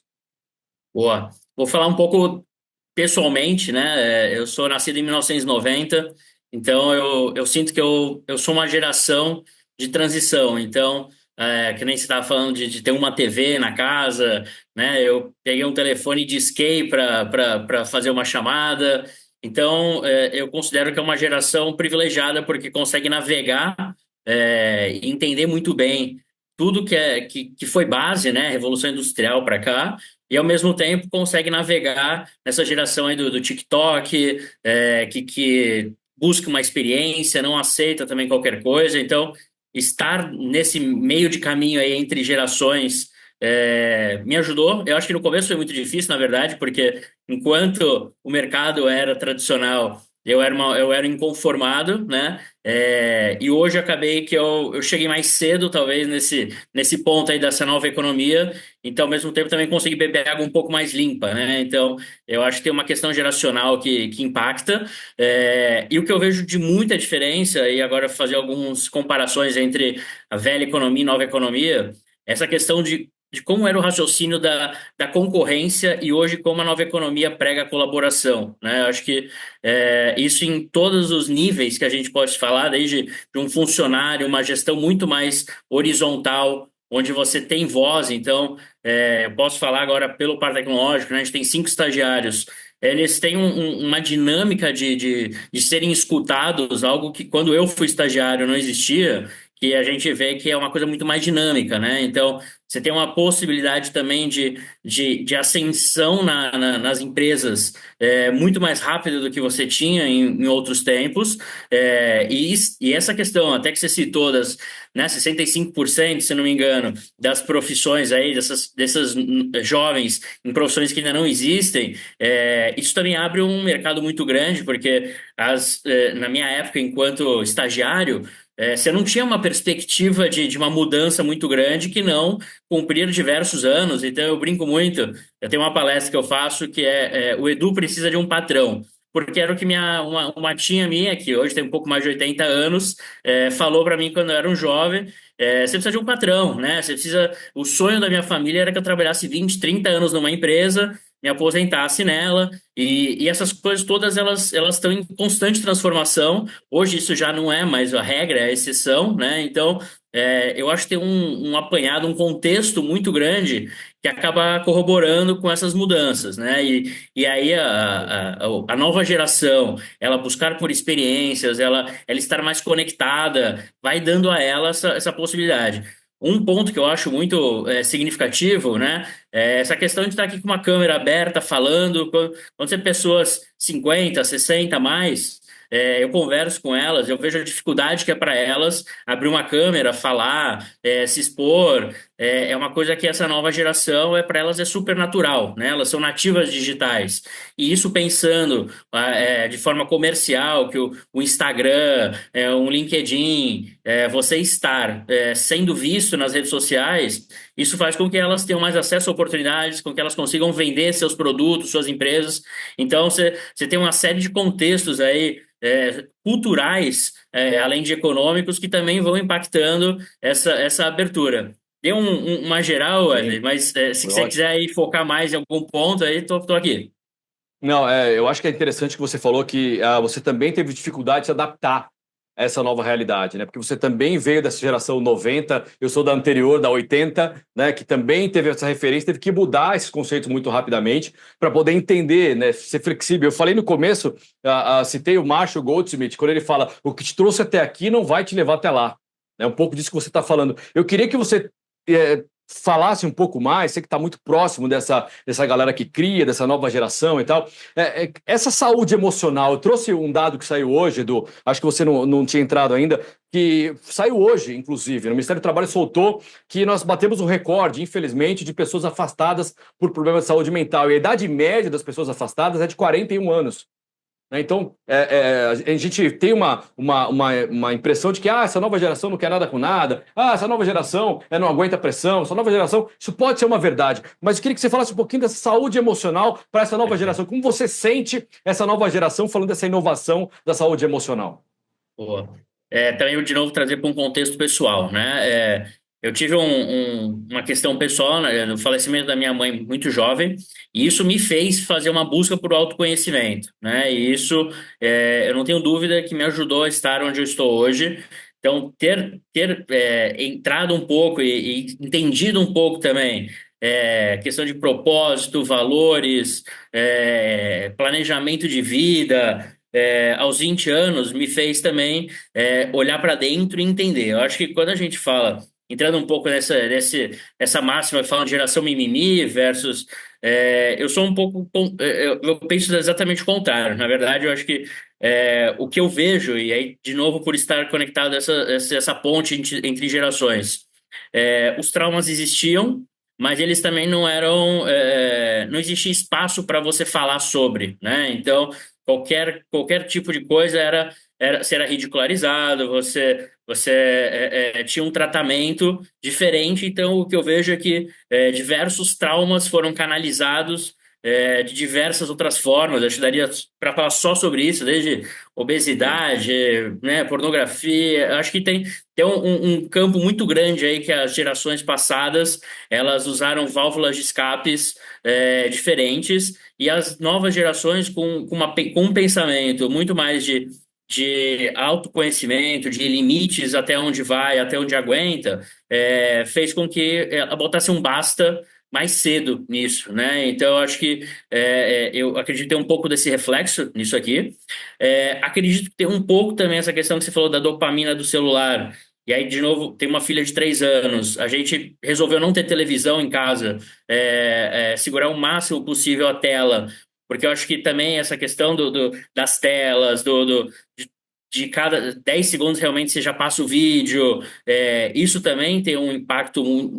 Eu não tenho propriedade para falar, mas leio bastante, vejo que realmente tem um impacto na saúde mental muito forte, né? E o que eu sempre aconselho para todos os meus mentorados, e foi o que eu fiz, foi ler muito, né? Eu li muito sobre autoconhecimento, eu fui atrás disso, fiz PNL, fui estudar sobre a parte de como é que a mente funciona, de como é que a gente toma nossas decisões, e isso me ajudou muito, né, a entender quando vem uma situação, por que automaticamente, às vezes, eu reajo de uma forma ou de outra, muito enraizada em traumas da minha infância, que eu fui ressignificando, e eu acho que isso é um ponto, né?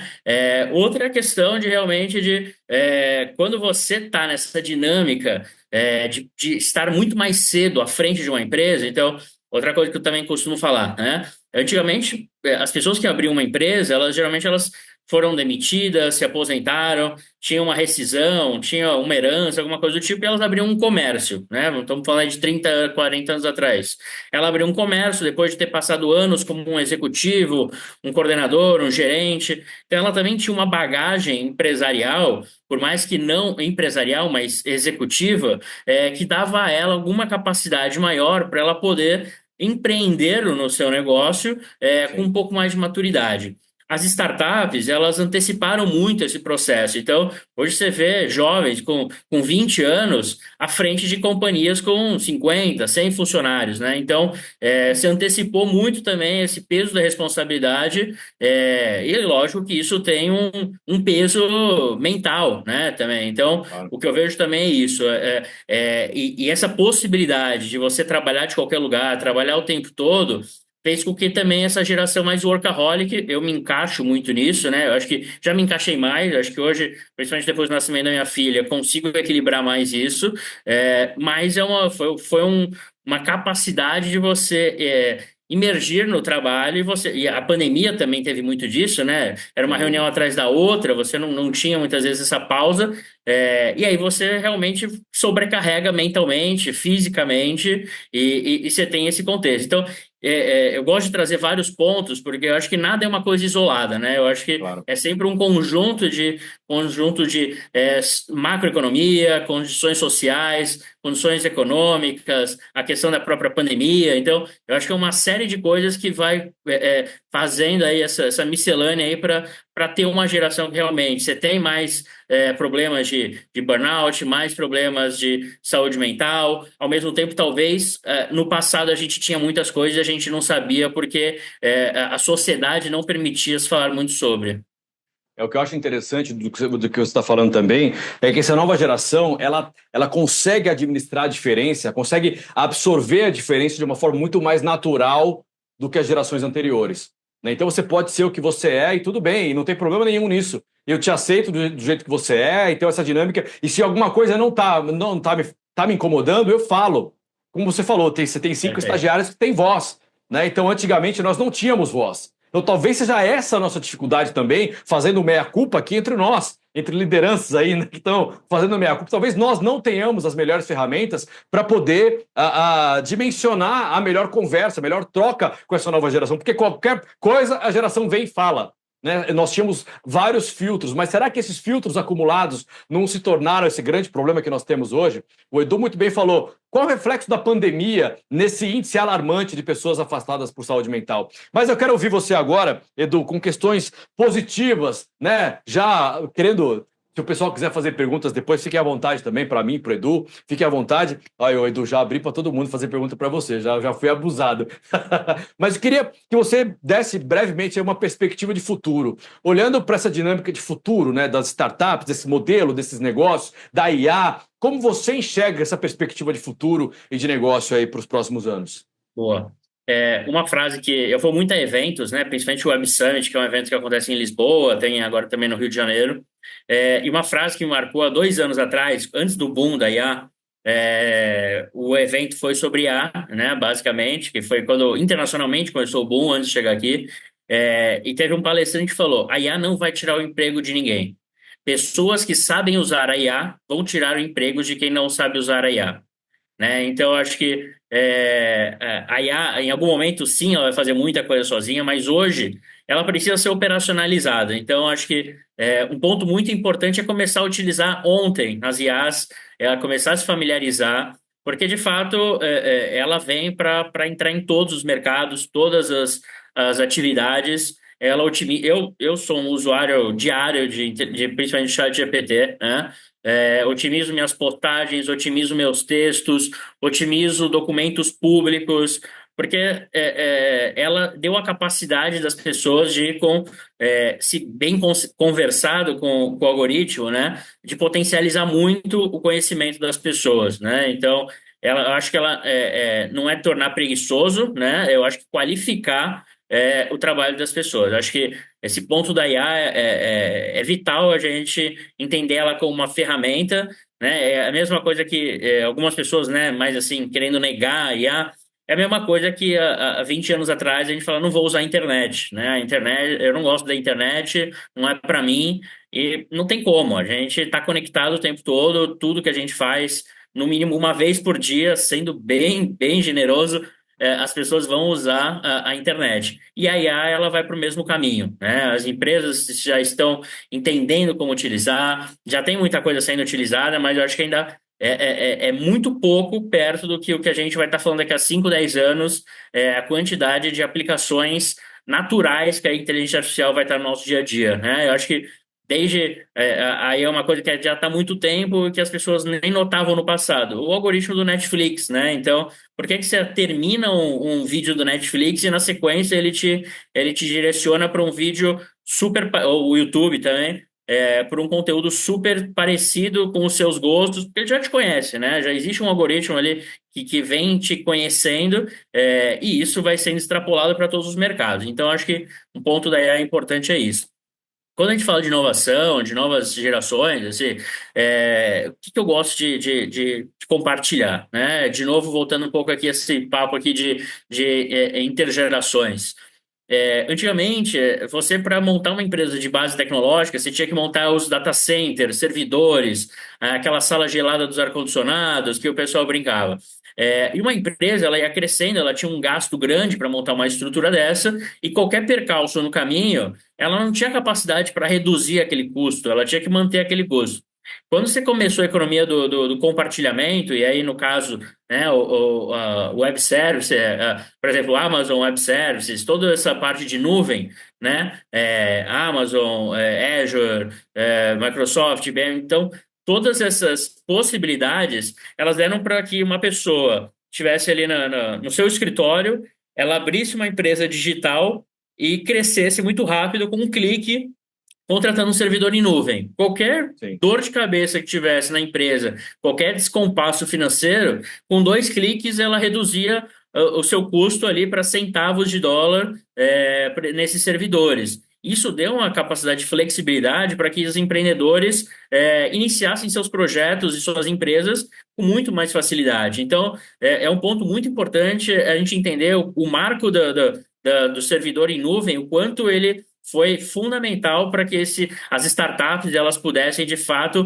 começar a surgir de uma forma sequencial. E aí isso vai extrapolando para várias outras questões, né? A questão das novas gerações querendo trabalhar com mais propósito, as gerações passando a ser líderes, entendendo que, diferente daquela empresa familiar que passava de pai para filho, que não tinha chance de um bom funcionário chegar a ser sócio, a gente começa a trabalhar e olhar no mundo das startups, pelo menos há 20 anos lá fora do Brasil, aqui há uns 10 a 15, essa questão do mercado de Venture Capital. Venture Capital, que são os fundos de investimento que colocam recurso em troca de uma participação minoritária dos projetos, né? De forma bem rasa, depois quem quiser saber mais posso falar, mas isso deu a possibilidade de quem estava começando, tinha um bom projeto, conseguia viabilizar uma parte do seu MVP, conseguia tracionar um pouco, você tem investidores que entravam com recurso em troca de 10, 15, 20% dessas empresas e elas ganharem um outro patamar, né? Então, isso fez com que, de novo contexto, né? Servidor em nuvem, mercado de venture capital aquecido, novas soluções, a própria internet, smartphone, deu a possibilidade dessas novas gerações elas se tornarem líderes muito mais jovens. E aí eu acho que vem esse complemento aí de mentorias, porque é aquele negócio, quem abriu uma padaria há 40 anos atrás, provavelmente já trabalhou 20, 30 anos numa empresa, ela já tem uma boa noção financeira, contábil, às vezes quem está ali com 20 anos não tem essa noção, né? Então, você teve que também compensar isso, e aí surgem incubadoras, aceleradoras, justamente para poder abraçar esses empreendedores e darem mais segurança. E aí, entrando um pouco no que é um parque tecnológico, né? Um parque tecnológico, existem, até convido depois quem quiser estudar o TRL, né? Que o TRL é uma escala pedindo criada suas pela redes NASA. sociais, Edu, se puder colocar a sua rede social depois do Legal. parque também. Edu Bittencourt e Parque Texano, mas eu escrevo aqui. Existe onde é que eu achar aqui, chat? Existe uma questão que foi as... Peraí, deixa eu escrever aqui, que senão eu não consigo fazer duas coisas. Desculpa, pessoal. Não tem problema. O Edu é homem que nem eu, então a gente faz uma coisa de cada vez, não tem como. O Edu vai fazer aí a explanação final dele, vai colocar ali, e aí depois a gente vai abrir para as perguntas. Fechar a parte se tiverem tecnológica. perguntas, a gente vai. TRL, Vamos lá. convido todo mundo que quiser estudar um pouco sobre a questão do parque tecnológico. Existem TRLs, que é uma escala criada pela NASA para medir a maturidade dos projetos. E qual que é o conceito pensado lá na base? De 1 a 3, TRL de 1 a 3, é o que está dentro da academia, das universidades. São projetos, são protótipos, ideias, validações, que elas estão ali num conceito ainda que a faculdade ela consegue subsidiar e ela consegue avançar nisso. E as empresas, essa escala é de 1 a 9, tá? As empresas, elas se relacionam com TRL 7, 8 e 9. Então, são projetos que já estão num grau de maturidade de lançamento ao mercado. E existe um gap entre o 3 e o 7, que eram TRLs, que é o Vale da Morte da Inovação. E nesse contexto surgem os parques tecnológicos, justamente para eles serem essa mão amiga, né, para os empreendedores, ideias que se provaram viáveis num campo universitário, vem pensando a chegar a mercado, mas elas precisam de um grau de maturidade, começar a se relacionar com seus primeiros clientes, montagem de time, validação do projeto em si, viabilidade econômica, e aí os parques tecnológicos surgem. Hoje são quase 100 que existem no Brasil, né? O Parque Tecnológico de Santos ele é constituído por uma lei municipal, ele é público, né? Então ele é relacionado ao governo e é uma forma de o governo apostar nesses novos empreendimentos e, consequentemente, qual que é o ganho, né, quando o governo investe nisso? Lá na frente vão ser novos empregos, novas rendas, novas contribuições. A gente fica no centro histórico, né, ali quem é de Santos, ali no Colégio Santista, Henrique Porchat 47, a gente tem um prédio de 7 andares, que a gente fomenta e tem mais de 200 estações de coworking, auditório, salas de reunião. Então, todo um conceito que é o que eu tinha na minha empresa, na Space Moon, num conceito privado, agora num ambiente público, para que a gente possa articular também. E a gente tem um conceito muito forte que é a tríplice hélice: academia, poder público e o mercado. A gente faz esse azeitamento entre essas hélices. Então, tudo que a gente está falando de academia é como é que a gente ajuda projetos TCCs virarem produtos e empresas. Quando a gente fala de governo, como é que a gente apoia o governo a fomentar ainda mais inovação? Caso real, a gente aqui em Santos, a gente está falando de 3 grandes projetos: criação de um Fundo Municipal de Inovação, criação do Conselho Municipal de Inovação e criação de uma lei chamada Prominova, que é para que empresas, principalmente as portuárias, abatam dos seus impostos, investindo em startups, investindo em eventos de inovação. Então, isso é uma coisa na prática da gente provocando o governo para ser cada vez mais convidativo para que empreendedores invistam em suas empresas. E uma das coisas a lei do par tecnológica, ela permite que as empresas de base tecnológica que se instalem no centro histórico de Santos, elas não paguem ITBI, 5 a 10 anos de isenção de IPTU e o ISS para de lucro real de 5 cai para 2%. Então também é política pública aplicada para atrair empresas de tecnologia a se instalarem aqui. Então, é um pouco desse conceito, da gente, como é que a gente faz essas hélices se relacionarem, né? Porque geralmente quem está na faculdade está preocupado com o seu projeto, quem está na sua empresa está pagando incêndio do dia a dia, e o governo está fazendo política pública. O Par Tecnológico é uma fundação independente que consegue olhar para essas dinâmicas e fazer essas sinergias caminharem. Muito bom, Edu. Edu, mais uma vez, muito obrigado pelo carinho, sua gentileza, seu tempo. Foi excelente sua contribuição, a sua experiência, e demonstrar para a gente o que é um pouco desse parque tecnológico, o que se espera de um ente público como esse, né, de um equipamento público como esse. Então, acho que é super importante falar com lideranças como você, para poder fundamentar e dar um ponto de vista do que está acontecendo nesse ambiente todo aqui. Eu queria aproveitar e convidar vocês todos também. Essa é uma semana que nós vamos ter palestras aqui, né, Meg? Então tem a de hoje, amanhã vai ter mais, depois de amanhã tem mais, então até quinta-feira, se eu não me engano, fechando com o Randes, que é um cara espetacular, né, um grande mestre também, falando sobre todas as questões de liderança, de pessoas, acho que é a Semana da Liderança, é isso, Meg? É isso? Semana da Liderança? Não. Não? Cada dia vai ter um tema. É isso. Amanhã é com a professora Selma, que vai falar sobre ESG. Depois vem o Marcelo Rivani, que vai falar de mudança organizacional. Ele é muito bom. Desculpa, o Randes, que vai falar de mudança organizacional no dia 20. E no dia 13 é negociação com o Marcelo Rivani. Boa, muito bom. Tem uma pergunta aqui da Silvana, se eu puder responder. Claro, não só pode como deve, vamos lá. Vamos lá, ela perguntou sobre Venture Capital, tá? E aí vou ter que contextualizar um pouco mais. Nos Estados Unidos... Só vai na síntese, Edu, porque nosso tempo tá estourando, mas vai na síntese, vai lá. Na Venture Capital, vamos lá, nos Estados Unidos, quem escolhe investidor é empreendedor, né? Aqui no Brasil a gente tem um pouco menos essa realidade, mas é como tem que ser a síntese aí da busca do empreendedor. As Venture Capitals, elas têm teses de investimento. Então, você tem que entender qual que é o seu produto, qual que é o seu mercado e procurar as Venture Capitals que têm a tese alinhada com o que você faz, né? Então, Vox Capital é um fundo de investimento de impacto. Então, se o seu negócio é uma Construtec, não adianta ir atrás da Vox Capital, né? E aí suas IAs são muito boas também, né? Eu recomendaria isso assim. Eu descreveria o seu projeto numa IA, falar assim, quais são as Venture Capitals mais aderentes para eu buscar investimento?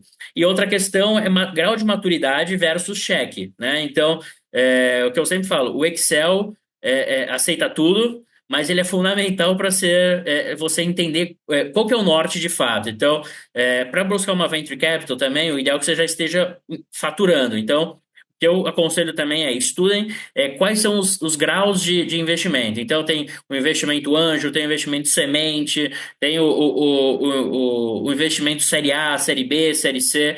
Então, é muito importante você entender em que momento que você está, para qual que é o perfil do investidor para entrar, né? Então, estar faturando razoavelmente para uma Venture Capital é condição sine qua non. Acelerar, né? Escalar. Boa. Obrigado, Edu. Mais alguém tem alguma pergunta? Ou podemos encerrar? Wesley, o pessoal pediu os slides, né? E claro. Você pode disponibilizar também os vídeos. Eu sei que Sem vai dúvida. ficar muito pesado. Se você quiser me mandar os links, aí eu disponibilizo para eles. Mando sim, perfeito. Tem uma aqui que perguntou sobre IA para lideranças, né? O que eu vejo é que, diferente de anos anteriores, onde tinha um diretor, todo mundo tinha secretariado, tinha uma equipe, Hoje o CEO, principalmente quando a gente fala de uma startup que é muito enxuto, ele tem um papel muito mais abrangente. Então, por exemplo, é cada vez mais importante CEOs, C-levels estarem se posicionando em redes sociais. Então, o uso da IA para você poder ter uma recorrência, uma frequência em posicionamento de redes sociais é uma coisa muito importante, né? Esse é um ponto. Outro é cada vez mais também gestão de agenda mesmo, gestão de compromissos, IAs também potencializam. Eu uso também muitas vezes para qualificar até minhas mensagens, dependendo do tipo de abordagem que você precisa fazer. Se você chegar, abrir vou fazer aqui porque é o ChatGPT que eu uso, né? Você, por exemplo, você vai mandar um e-mail crítico sobre uma questão, um feedback para um funcionário ou para um cliente. Se você jogar num ChatGPT, esse é o tipo de cliente, esse é o tipo de situação que aconteceu, me dê 3 opções de possíveis respostas para que eu, nesse e-mail, eu seja delicado, ao mesmo tempo seja firme. Você passa o que você pretende para uma inteligência artificial e ela te qualifica muito o que você pode responder, inclusive, num e-mail. E aí você faz o refinamento, né? A inteligência artificial ela não te traz pronto, ela te encurta muito, ela te poupa muito tempo, e depois o refinamento é o que você vai deixar aquela resposta realmente com a sua identidade, e ao mesmo tempo você não partiu do zero. É como eu uso muito. E eu uso por áudio, uso por texto, ela me economiza muito tempo, mas é fundamental que depois daquela resposta mais padrão que ela traz, você traga um refinamento, mais perguntas, porque aí realmente a IA ela potencializa muito para uma liderança o dia a dia. Muito bom, Edu, já abusei demais da sua boa vontade, obrigado pelo carinho mais uma vez do seu tempo. A galera ferveu aí de perguntas para ele, Mike, tem um assunto bom aí para gente colocar aí em pauta nas próximas aí, hein? Edu, obrigado. Vou responder uma última pergunta aqui. Como intermediar conflitos causados por diferenças intergeracionais dentro de uma equipe? Acho que o mais importante é usar o que a gente falou da empatia, do ser o ouvinte apaixonado, conseguir entender as motivações pelas quais aqueles conflitos estão acontecendo. Acho que esse é o ponto principal, você conseguir entender essas motivações, os porquês e como isso está influenciando esse ambiente corporativo. Acho que esse é o principal ponto. A gente acaba usando pouco essa ferramenta de comunicação de forma estratégica e essa ferramenta de ser um ouvinte de vários pontos diferentes dessa mesma estratégia. Tá bom? Tailan, se eu não respondi, deixa aqui aberto você também, fala comigo depois. Pode falar, Edu. Deixei minha rede social também aqui, o Edu Bittencourt. Se alguém quiser depois lá no Instagram também mandar alguma dúvida, eu que mexo lá, fico à vontade para mandar aí. Vai ser um prazer colaborar com vocês. Show de bola, gente. Obrigado mais uma vez a todos. Eu que agradeço o convite. Estou à disposição. Eu queria ver se o pessoal não quer... Tainá, desculpa, Tainá. Desculpa passar aí pro pessoal. Imagina, quem tem alguma dúvida aí a respeito Eu tenho. Do tema aí de liderança e gestão de equipes, o Wesley está aí à disposição. Na verdade, eu queria agradecer, né, pela participação do professor Wesley e do Eduardo. Foi muito bom aqui o período, né, o momento. Mas, na verdade, minha dúvida é para você mesmo, Margarete. Eu até escrevi lá no chat como que vai ser disponibilizado o certificado para a gente de participação. Vai ser por e-mail? Eu mando sempre por e-mail, Tainá. Tá Ao final joia. Isso. Por isso que eu peço o nome, né, completo aí de vocês. Aí o envio vai até 7 dias depois da aula. Eu mando esses certificados e os arquivos também de slides dos professores. Fica tranquila que eu vou mandar sim, tá? Joia, muito obrigada. Mas alguém tem alguma pergunta aí, tanto para o Wesley como para o Eduardo? Tudo certo? Wesley, só queria quero agradecer a você, ao Eduardo também pela participação aqui, e a todos os presentes que ficaram até agora aí na nossa aula. E, como o Wesley falou, participem aí das aulas aí, dessas webinar, cada dia sobre um tema diferente, que é bem legal, tá? Wesley, mais uma vez, obrigada. Oi. Obrigado. Quem me chamou Pamela. aí? Eu, Pamela. Deixa eu te perguntar sobre essa série de palestras que a gente vai ter online. Onde a gente fica sabendo sobre essa programação? Está no nosso site. Quando você Tudo no entra site? isso no nosso site, tem um ícone de eventos. Quando você entra a primeira vez, já vai ter lá, participe das webinar.